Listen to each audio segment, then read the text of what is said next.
false Jesus. What was his true purpose, and what exactly did he teach? Let's open the scriptures, not church doctrine, not man's opinions, but the Bible, the 1611 King James Version. Christ's Hebrew name is Yahawashi, and his mission was never random. It was precise, prophetic, and powerful. Let's begin with the foundation. Matthew chapter 15, verse 24. But he answered and said, I am not sent but unto the lost sheep of the house of Israel. From his own mouth, Yahawashi said he was sent only to the lost sheep. Who are they? The 12 tribes of Israel, scattered through captivity, colonization, and slavery. They lost their language, their land, their laws. And now, they walk in darkness, not knowing who they are. But Yahawashi came to awaken them. Jeremiah chapter 50, verse 6. My people hath been lost sheep. Their shepherds have caused them to go astray. Christ wasn't on a universal mission. He was on a family mission. He was sent by the Father to call Israel back to covenant. Now, what was the message he preached? Matthew chapter 4, verse 17. From that time Jesus began to preach and to say, Repent, for the kingdom of heaven is at hand. Repentance, that was the core. But what is repentance?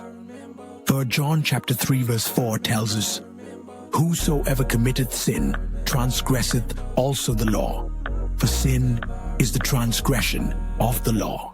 So repentance means to turn from sin, to stop breaking God's laws. Christ taught that keeping the commandments wasn't optional, it was essential. Luke chapter 5 verse 32. I came not to call the righteous, but sinners to repentance. He didn't come for those who thought they had it all together. He came for the broken, the lawbreakers, the lost. But make no mistake, Matthew chapter 5 verse 17. Think not that I am come to destroy the law, or the prophets. I am not come to destroy, but to fulfill.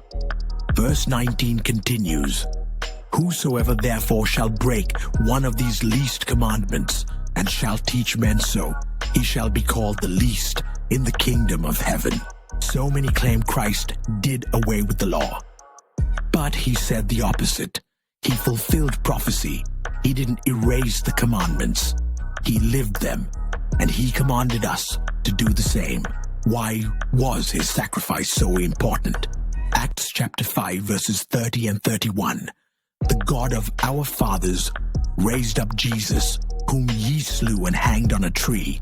Him hath God exalted to give repentance to Israel and forgiveness of sins.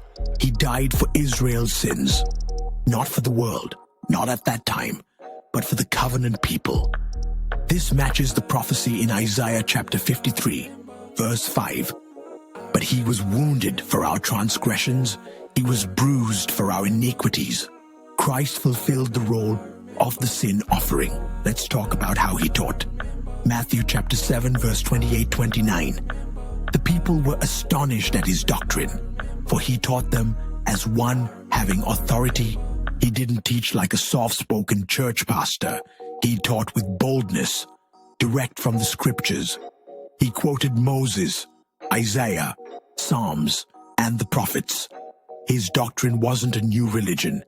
It was the true understanding of the Torah. Now here's something most churches won't tell you. John chapter 14 verse 15. If ye love me, keep my commandments. To Christ, love isn't a feeling. It's obedience. 1 John chapter 5 verse 3. For this is the love of God, that we keep his commandments, and his commandments are not grievous. So when you say you love Christ, he expects action, not just words. And what about peace? Did he come to bring world unity? Luke chapter 12 verse 51. Suppose ye that I am come to give peace on earth. I tell you nay, but rather division. Yes, division, because truth divides.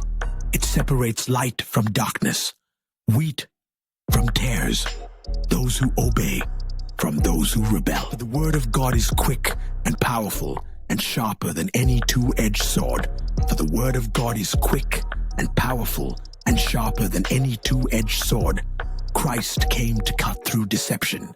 Christ came to cut through deception, to separate truth from lies, to separate truth from lies. He also made it clear he was not praying for everyone. John chapter 17 verse 9. I pray for them. I pray not for the world, but for them which thou hast given me. I pray for them. I pray not for the world, but for them which thou hast given me. He prayed for his disciples, for the elect, for Israel, because within Israel there would be a remnant who would wake up. Romans chapter 11 verse 5. Even so then, at this present time, also there is a remnant according to the election of grace. And what about the gospel? What message did he say would be preached before the end? Matthew chapter 24 verse 14. And this gospel of the kingdom shall be preached in all the world for a witness unto all nations, and then shall the end come. And this gospel of the kingdom shall be preached in all the world for a witness unto all nations, and then shall the end come. This gospel, the true gospel, is a witness, not to convert everyone, but to testify before the nations. Not to convert everyone, but to testify before the nations. Let's summarize.